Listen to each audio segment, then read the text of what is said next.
Happy New Year, everybody. This is Diana. I'm really excited for you to listen to this episode all about decluttering with Debbie and myself.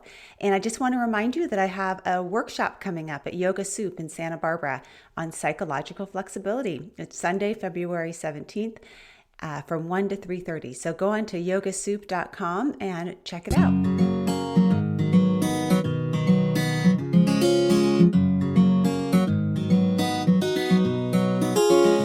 Curious what psychologists chat about over coffee? We are three clinical psychologists who love to discuss the best ideas from psychology. I'm Dr. Diana Hill, practicing in Seaside, Santa Barbara, California. I'm Dr. Debbie Sorensen, practicing in Mile High, Denver, Colorado. And from coast to coast, I'm Dr. Yael Schoenbrunn, a Boston-based clinical psychologist and assistant professor at Brown University. In this podcast, we explore the psychological principles that we use in our clinical work. And we bring you ideas from psychology that can help you flourish in your work, parenting, relationships, and health. Thank you for listening to Psychologists Off the Clock.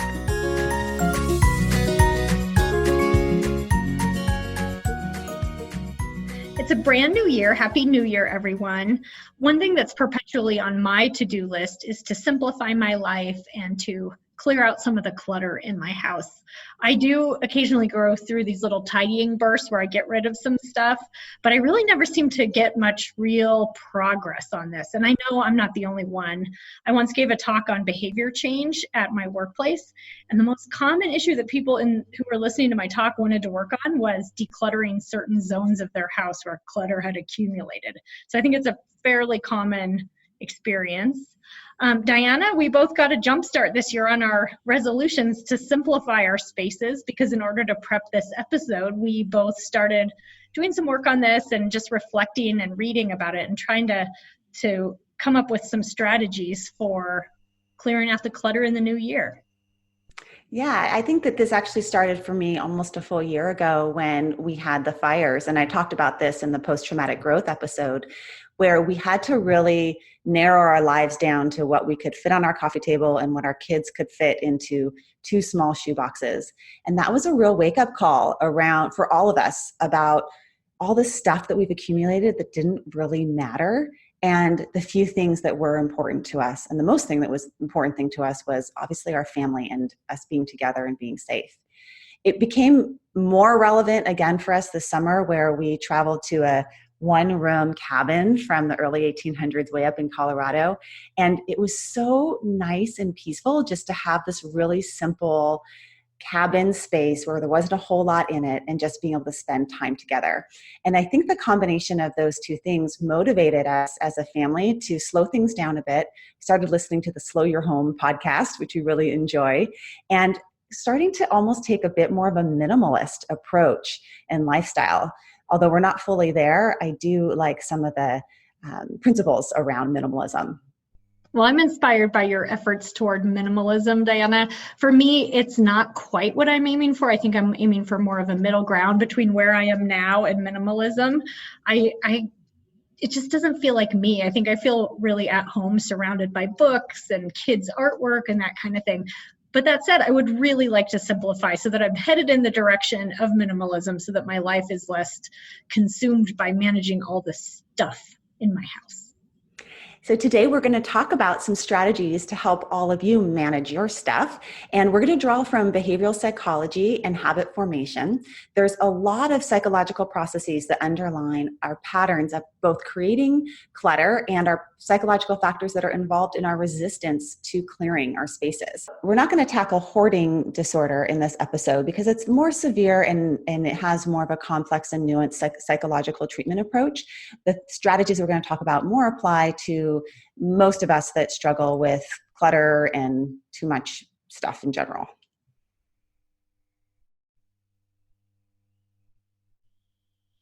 You're struggling perhaps with a hoarding disorder, we'd really recommend that you go seek out some mental health treatment.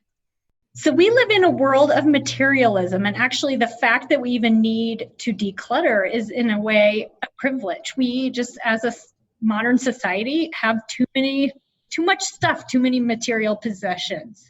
And one thing that's been shown in a little bit of research, although I think that it would be an area where hopefully there could be more research to take a look at this, is that people, especially women, tend to have a little bump in their cortisol level, which is a stress hormone, when they're dealing with the clutter in their house. So when they're tidying up and trying to face the clutter, it's stressful.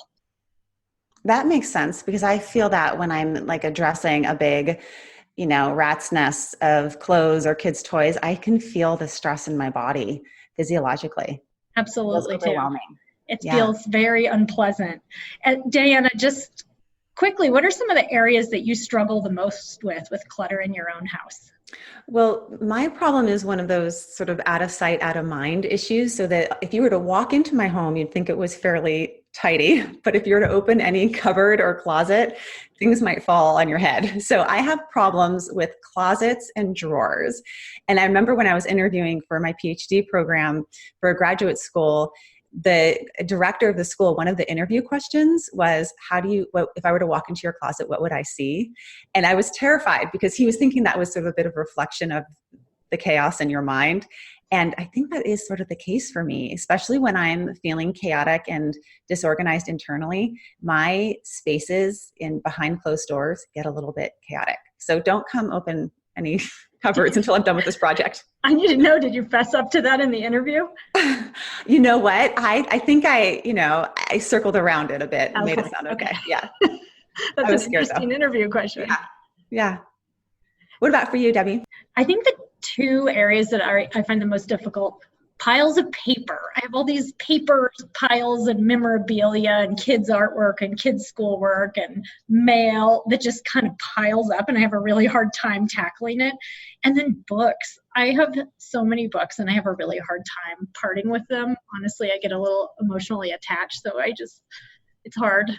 But what I love about you is you actually frequent the library. You're always sending me little links of all the books that you've collected from the library. So I think you're doing better in that department. I am. I definitely am utilizing my local library and donating books to my local library. I found out they'll take boxes of books for their annual used book sale for a fundraiser. And that makes me feel better about parting with them, knowing they're going to a good cause. Yeah. So what actually gets in the way and makes decluttering so difficult for you? For me, I think there's a couple things that came to mind as I was exploring this while I was trying to work on it. One is indecisiveness. I think a lot of times I'll look at something and I'll waver, like, oh, do I need that? I don't know. Instead of making a decision on the spot, I kind of postpone. I think deciding and taking action, I could get a lot more done. I also just feel like it takes so much time and energy to tackle some of my clutter zones. I can always think of so many more things I'd rather do than spend time dealing with clutter. I find it kind of boring and tedious. So I think that's part of it, is just not wanting to spend my time and energy. And then guilt. I think sometimes I think, oh, I spent so much money on this. What if I need it later? I hate to waste something. So I get kind of in a guilt trap around possessions. How about for you? What are some of the challenges that you face, Diana? Well, for me, decluttering is not necessarily the problem. I'm really good at clearing out spaces and sort of the weekend warrior approach to getting rid of stuff, but it's rather the recluttering that's my problem. I can get a space cleaned out, but then I repopulate it with stuff.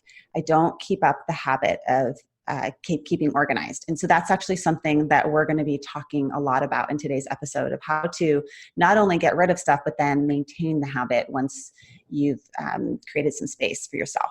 Have you taken any steps in this direction, trying to get ready for this episode, Diana? Where are you at? It's been ups and downs. We started with, actually, my partner bought a scanner for all that paperwork, which was really helpful. Using your phone for pictures and a scanner for paperwork is fantastic, because we can get, into a paperless mode. And so that was helpful. We worked on the kids' room and the playroom, which was really satisfying, all that junk that we've collected over time. And at the same time, I've also found myself falling back into old habits, in particular with my closet. So I'm going to need some help and support around that one. How about you, Debbie? We're here for you, Diana. Yeah. Yeah. I mean, I think the social commitment that I made, knowing I was going to talk about it and that we had committed to do this episode, did light a little bit of a fire for me. So of course, I feel like I'm barely getting started. So this is going to go on into the new year for me. But I definitely did tackle some areas of the house I've been avoiding, the kids' closet, some of those piles of paperwork. So I'm getting there. I'm making some steps. It feels good. And I dumped a bunch of stuff off yesterday, and I was like, awesome.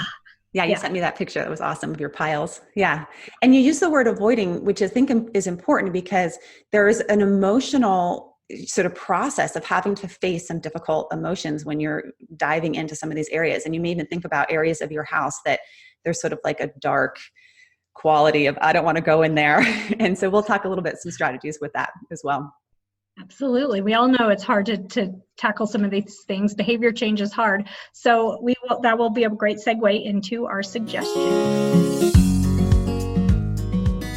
So let's talk about some of the tips that we're going to give you. We have a top 10 solutions for clearing clutter and creating space in your life. Debbie, why don't you start with number 1? Okay, the first tip that we have for clearing the clutter is to start by thinking about the why. So really, to do something like this, that's going to be sort of unpleasant, at least in the beginning, you need to remember your values about why this is important to you. Sometimes we do these things because we feel like we should, or we compare ourselves to other people's, but really what can make it much more meaningful is to remind yourself of the underlying value. So to me, having a calmer home environment for my kids, freeing me up to spend the time I would have spent cleaning and tidying and looking for things, just having quality time with my family or doing hobbies that I enjoy more, that really compels me to keep going. Diana, what are some of your reasons why for decluttering? Well, I really relate to this study around cortisol levels and lots of clutter around, because I have so much more peace of mind when I'm in a clear, clean space. So that's the first why, is just for me, I feel calmer when there's less stuff around. And then I think a second why is that I really want to invest more in experiences and less in material things in my life. And being able to, sometimes when we have so much stuff, we get bogged down by our stuff, as opposed to just being able to be, there's more stuff we have to manage as opposed to just being with people and enjoying people. And then I think the third one is really for environmental reasons. I want to reduce how many single-use items and plastic, how much plastic I have and how much plastic I'm using for environmental reasons. And it kind of goes back to thinking about when I was in high school, I did a couple of backpacking trips through Outward Bound. And one of their policies is that you have to pack out everything that you pack in, including an apple core. If you eat an apple, you can't leave it out there. And so that's when I actually started to learn I started eating the cores of my apples, which is kind of an odd behavior, but that's where I started doing it. But it makes me think about, what is it that I'm bringing into my home, or what is it that our consumerism has an impact on the environment? And so waking up to some of that, I think also decluttering and creating space contributes to that. So environmental reasons are a strong value of mine. Well, I like that ties this process to a higher purpose. I think, I mentioned my boxes of books I donate to the library. That's a cause I really care about, my public library system. And it does feel worthwhile. So I think, there's your big picture value for why you're doing it. But if you can also find a way, I think sometimes charities will accept things like children's, cribs. You can find maybe a local church that works with refugee families or something like that. It feels really good because you feel like that's a way to contribute to something bigger. Yes. The sad state is that half of the stuff that I decluttered from our home, and when we took it to the charity, they did not accept, which is a bad sign. It is. But stuff, the state of my stuff. That's but okay. Some things have served their purpose and they need to go in the garbage can. Yes. But to the extent that you can find, a worthwhile cause, that's even better. Absolutely. Okay, so number 2 is making room for uncomfortable feelings. There's probably a lot of emotions that will show up for you as you start to tackle some of these areas that you've been avoiding. And I really like this quote from the book Slow, which you sent me for my birthday, that's connected to the Slow Your Home podcast. She says in the book, when we hold onto stuff we no longer need, use, or even want, we're choosing one form of discomfort over another. We're choosing to remain stuck, cluttered, and overwhelmed instead of asking the difficult questions or acknowledging the fact that we have changed and time has moved on. And some of the emotions that may show up for you that are uncomfortable are things like fear. Sometimes we avoid getting rid of stuff because we're afraid of what we would have to feel if we let it go. We fear that we may need them someday. We fear feeling deprived in the future. we may fear what we'd have to look at if we went into that closet or book or box, maybe old letters or old memories. We also avoid the feeling of grief. Sometimes we hold on to sentimental objects because we're avoiding grieving, having lost somebody, and we think the object is sort of connected to that person, and it's difficult to let go of that object, but hold on to the memory. We also maybe grieve a part of ourselves from the past. So maybe it's hard to let go of your younger self. Maybe you hold on to something because of some clothes that you used to wear decades ago. Yeah, it's a reminder that time is passing us by, right? Yeah, absolutely. Guilt is another one. We hold on to things. We feel guilty about having purchased something, giving it away. Or maybe someone gave us a gift. And when we were cleaning out our kitchen, my kids and my husband had given me one of those, it's like this plastic shaker that you can shake cream in and it turns it into butter. And, I love to make everything from scratch, but there's a place where I draw the line. And I never used it. And I felt so guilty because my kids had given it to me, but it'd been 2 years of holding on to this little plastic gizmo.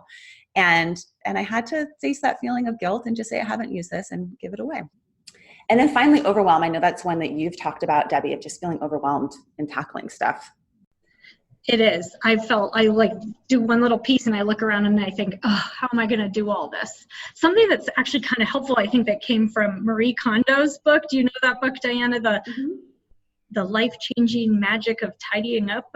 Yeah. Yeah. So she suggests that you take each item one at a time and just ask yourself, does this give me joy?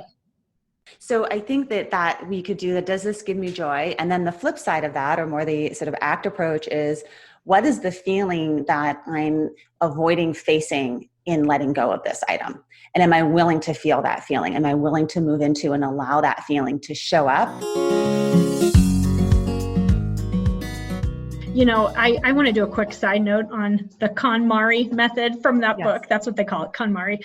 To me, I don't know what you think about it, Diana. It's so extreme. So to me, her whole idea gets a little bit goofy.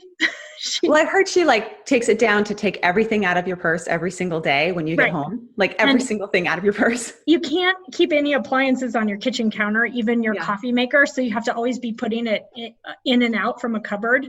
Yeah. So I can't say that I really recommend her overall approach, but I do like that piece of it, of kind of taking each item and thinking through, what would it feel like to give this up? Is this an item I care about? And to make your decision there. And there's also some, thinking about it actually may be beneficial for you to have some items on your counter if it's in support of another behavior change. So for example, I keep my vitamins out so that I can see them as a reminder to take them. And when I put them away, I don't take them. So you can also be a little bit more, I guess it's about being intentional of what you're placing where and why you're placing it there to help support the behavior changes or the person that you want to be, and using your environment to support that. That's right. And do what works for you, right? Yeah. Okay, the third suggestion that we have is to unhook from your unhelpful thoughts. Often as you're going through this process, your mind will sort of trip you up because you'll start thinking these thoughts that get in the way. I made a list of a few thoughts that showed up for me as I've been working on decluttering. And so maybe take a listen and see if any of these sound familiar to you, listeners. Okay, I don't have time to declutter. It's really not that important to me. I'll never get through all this stuff. I'll just do it later tonight. I'll just do it tomorrow, etc. What if I need this later? What if I regret getting rid of it? I'm too tired to do this. Or other things are more important to me than decluttering. So those are just a few examples, but there could be other ones that we really recommend that you be on the lookout for the thoughts that tend to appear and not let those derail you. I love the line that our mind can be the worst motivational speaker. And if you think about it, if you were asking your kids to clean up their room and then you were telling them, go clean up your room, but it's really not that important, or go clean up your room, but you could also do it tomorrow, or go clean up your room, but I know you're really tired today, that they would be totally derailed, right? And we give our thoughts a lot of power. We let them push us around. And that's why it's really helpful to get clear on noticing what are the common thoughts that are showing up for you? How are they pushing around and shifting your behavior? And can you notice them, unhook from them, and create a little bit of space from them while continuing to stay on task with what it is that your intention is? Yeah, you might even want to write down a list of your top worst offenders, those thoughts that just persist, just so that when they show up, you see them for what they are. Oh, here it comes again. Absolutely. Right. Number 4 is take committed action. So once you've discovered your why and the feelings that you're willing to feel and the thoughts that may derail you, you're ready actually to start taking action. And we're actually going to do a whole episode on committed action with DJ Moran in the new year. So that will be a nice one to listen to. But the idea is that you want your action to link to your vision of the type of person that you want to be. So for example, if you want to be the type of person who is an environmentalist, you care about the environment. And then if you were to walk around and follow an environmentalist throughout their day, what would be some of the habits and behaviors that you'd see that person doing? How would they be recycling or reusing or not purchasing or organizing their life around that? So thinking about what is the type of person you want to be in relationship to stuff, and then what would the specific behaviors look like? Once you've got sort of that vision, you can make a plan. And I think a plan is going to have 2 parts to it. One is the big areas of decluttering that you are going to tackle one piece at a time. So maybe you start small with like your bathroom vanity. And how are you going to declutter that, move things into different piles of keep or give away? But then the second part of that plan are, what are the actual habits that you're going to use to support and maintain the clear space? And we're going to talk about those in the tiny habits section. I think another important part of committed action is reinforcement. So there's actually intrinsic reinforcement in decluttering. It just feels good to get rid of things, and there's probably some evolutionary reasons behind this. Humans might be the type of critter that needs to keep their spaces or their caves clean. It makes sense. It's like disgust, you know. But there's also sometimes important to reinforce ourselves during the process so that we can be motivated to continue the process. And one strategy is to use the skill of imagery. And I think this one can be particularly helpful because with imagery, what we can do is bring the long-term positive outcome a little bit closer up to ourselves. So an example of using imagery for me, one area that I really struggle with in my closet is my sweater area. Tendency to just shove them in the shelves. And so the imagery that I've been trying to use is if I fold up a sweater and I put it back, imagining myself getting ready for work tomorrow and having a nice sweater that's unwrinkled to put on. And that's a bit of a reinforcement of just bringing that imagery up. How do you use reinforcement for some of your strategies? Well, I've admitted that I don't really find decluttering enjoyable. So when I have time to do a little decluttering blitz, I try to make it more pleasant for myself. I usually either make a cup of tea or pour myself a seltzer. That's something I enjoy. And then I either put on some music, something nice to listen to, or a podcast, you know, a little Psychologist Off the Clock or something, just to sort of make the actual process of doing it less unpleasant. Yeah. So that's actually pairing the reinforcement with the behavior, not waiting till actually the behavior is done, pairing it up to make the behavior more enjoyable. One of the things that we do around that is we love to play a song when our kids are cleaning up, and we are really into Bohemian Rhapsody. It's like 6 minutes long, and it has a nice variation of like it builds, and telling the kids, okay, we're going to play this song and it's kind of a game. And by the end of the song, we're going to have this space clear. And it gives that motivational, fun music can be really motivating. So thinking about things like that to kind of spice it up and make it more fun for yourself. Then you could also just do good old fashioned reinforcement at the end of your behavior. So clean out the closet. I'm going to take myself out to dinner tonight because who wants to cook after a day of cleaning? Or even, you don't want to go too far with this, but you could also say, because I cleaned out my closet and I, got rid of 5 pairs of socks with holes in them, I'm going to buy myself one really nice replacement pair of socks. I think you don't want to go too far where you're recluttering, so to speak, but to maybe like allow yourself a little nicer item in exchange for the decluttering that you did. Yeah, absolutely. Okay, our next suggestion is to engage with a partner or someone else for social support. I think it can actually really be helpful to engage in this process with family members or whoever is with you, a friend maybe who can help out. I had a friend once who was brutally honest, and she'd say, I just found a pair of plaid pants in your closet. You've got to get rid of those. And it actually really helped because I would kind of be like, okay, fine. Any egregious offender, she would just tell me. So yeah, find some social support. It can actually help too to make a public commitment. So, building up to this podcast recording the day before, I got rid of 4 bags of clothes and took a box of books to the library because I knew I didn't want to be a fraud. I knew I was going to have to talk to you about this and I didn't want to disappoint my podcast partner. So maybe you could make a commitment, tell somebody you're going to do it, or post a before picture on social media so that you have an after picture to come, because making a public commitment actually makes us more likely to engage. And if you are looking for a partner, you can also find inspiration through something like a podcast, the Slow Your Home podcast that you mentioned earlier.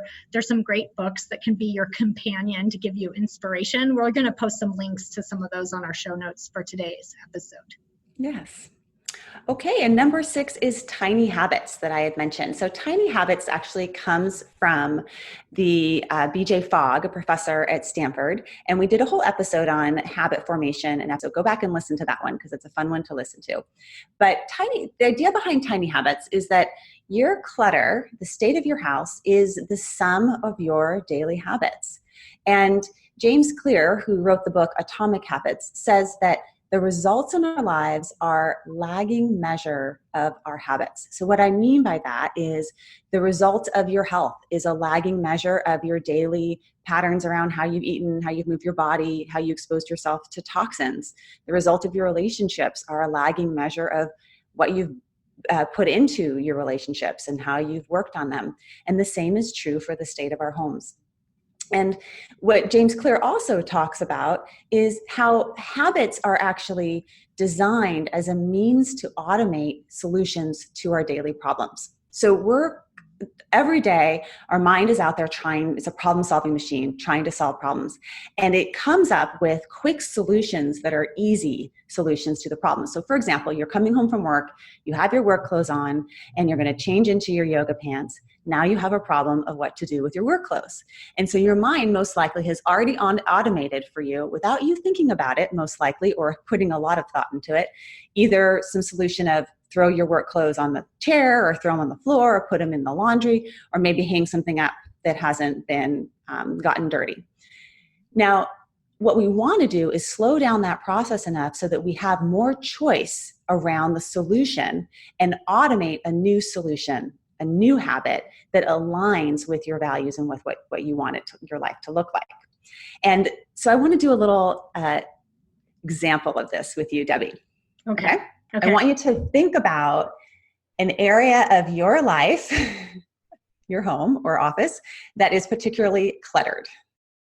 What is it? Got it. It's a no-brainer. My desk down in the basement. I have a desk. Okay. Yeah. So can you vision your desk right now and some of the things that are on it? Oh, yeah. Okay. List some of the things that are, just kind of go for rapid fire, some of the things around it. Books, pens, kids' schoolwork, papers, my camera. Yeah. Okay. And so if you were to go through each one of those things, you could link each one of those things on your desk to a way that your brain has automated a solution to the problem. So you have a pen in your hand, and the solution to the problem that you've created, you've automated, is do what with it when you're done with it? Just toss it on the desk. Yeah. Yeah. What would be a solution to that problem that you actually would prefer? Put it away in the drawer. You prefer to put it away in the drawer. Okay. So kids' papers, solution to that. You have that problem. Kids come home, empty their backpack, you have papers. What is the solution to the problem that your mind has automated? Well, first I leave it sitting around in the kitchen for a while, and then I get sick of it being there. So I just gather up a bunch of papers that I put all over the house, and I shove them all in a heap on my desk. Yeah. So you've automated the solution of the papers all over the house to just put it on to I'll deal with that later. Right. Probably with the thought, I'll deal with that later. So what would be, so what would be a solution that you would prefer? To toss most of them, and then, the selected ones that I want to keep either to work on later or to save, I will neatly file away somewhere. Okay. So that's a little bit more complex of a solution. So let's start with the pen, because I actually think the tiny habit of the pen, the first one we could actually tackle, it'll be a bit longer because we'd have to break it down into steps. But the solution of the pen is a perfect example of a tiny habit, because the habit is you have the pen in your hand, you don't, you're done with it, you just throw it on the desk, and it's easier to do that. And what you'd rather would do would be put it in a drawer. So if we were to link, now we have a cue, which is the pen in your hand, and we were linking to that new behavior of putting it in the drawer, right? Mm-hmm. What would be the reinforcer that you could do if you put it in the drawer? I don't know. And a reinforcer could be something you say to yourself. Okay. It could be just, self-acknowledgement. It could be. I could just be like, oh, good work. My desk looks better. Yeah, you could do that as a reinforcer. Yeah. Okay. Yeah. Okay. So you could do the same. So a tiny habit is something that small of like, okay, now for this week, every time I have a pen in my hand, I'm going to notice the pen in my hand. I'm going to put it in the drawer, and then I'm going to say nice work. And I'm going to do that, for the rest of the week. And it would be starting that. It literally is that small. And then you'd move on to the next thing on your desk, papers. What am I going to do with these papers? What is the new tiny habit that I'm going to do around these papers? Yeah. So number 8 is give everything a home. And sometimes that home may be at your neighbor's house. So let's start with giving everything a home. It's really important that all your stuff has a place, because if it has a home, then when it's out of its home, you know where it goes, right? It's really helpful with cleaning up. And it's also important to share where the home of things, where things belong with other family members. So where does your backpack go at the end of the day? Where do you put your purse? We had this junk drawer in our kitchen. And what I found was that the nature of all the things in the junk drawer were like extra keys and buttons and random screws were there because they didn't have a home. And so I just would throw them in the drawer because I didn't know where else to place them. So it's important to make some places that everything has a home. Diane, ever since you told me about this, I have been looking around my house and realizing that is a big problem for me. A lot of my stuff, I just don't have a good place for it. Either my drawers are too full or I just don't know where to put it. So I want to thank you for sharing that suggestion, because I think I have some work to do there. Yeah, we actually have a little song in our house with our kids that says, "This doesn't belong here. Where does it go?" And so we can go around the house and sing that, as opposed to saying like, go put this there or this there or this there. We all have this acknowledgement that we know where things belong. And when they're out of place, it's easy for us to point that out. Go find adorable. A home for them. Yeah. That's adorable. Yeah.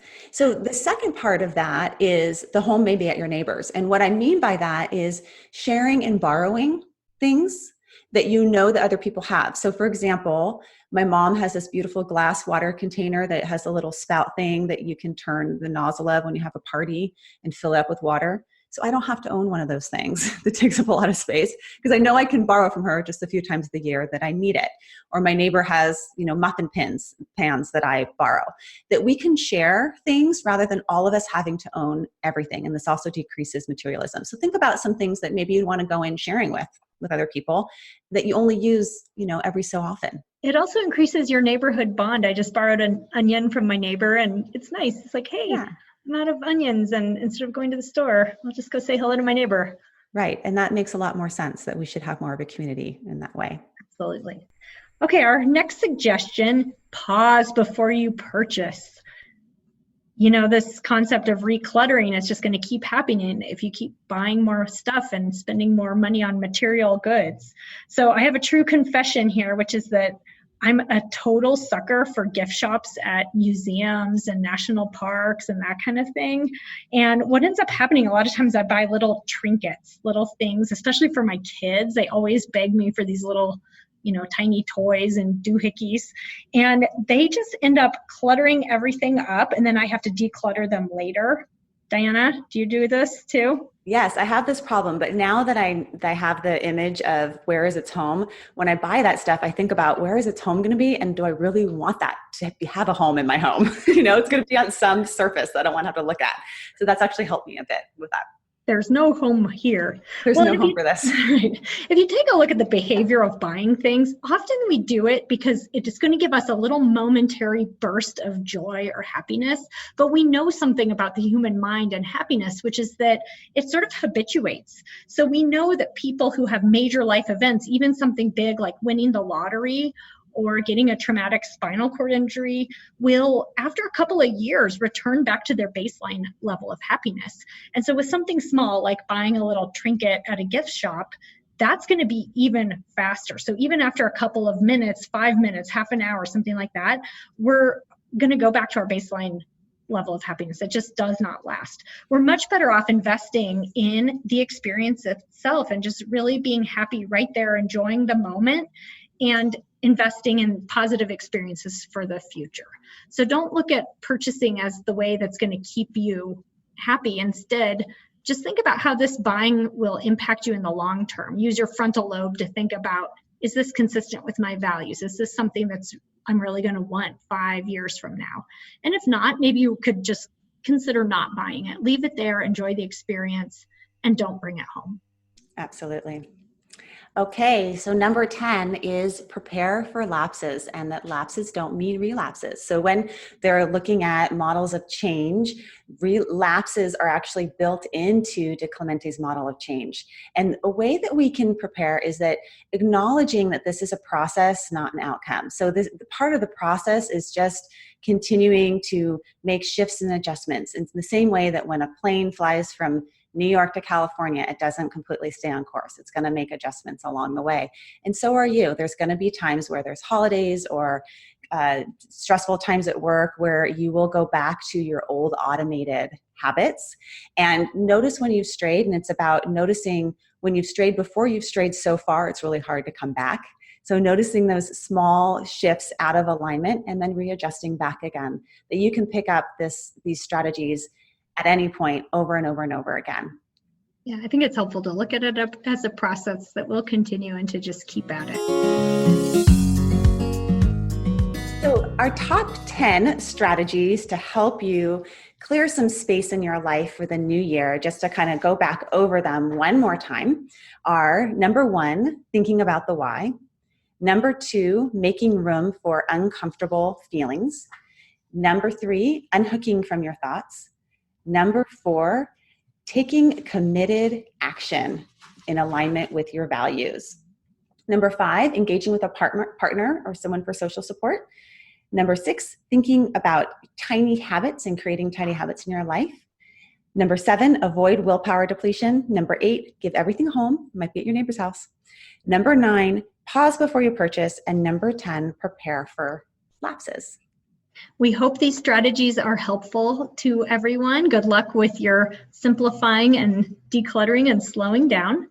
Yes, and write to us, write on Facebook to let us know how things are going for you, and there's some strategies that you try that might help out others. We look forward to hearing from you. Yes, and we wish you all a joyful, peaceful, and meaningful new year. Happy New Year. Thank you for listening to Psychologists Off the Clock. You can find us on iTunes, Facebook, and Twitter. This podcast is for informational and entertainment purposes only and is not meant to be a substitute for mental health treatment. If you are having a mental health emergency, please dial 911. If you're looking for mental health treatment, please visit the resources on our webpage. Our website is www.offtheclockpsych.com. That's www.offtheclockpsych.com.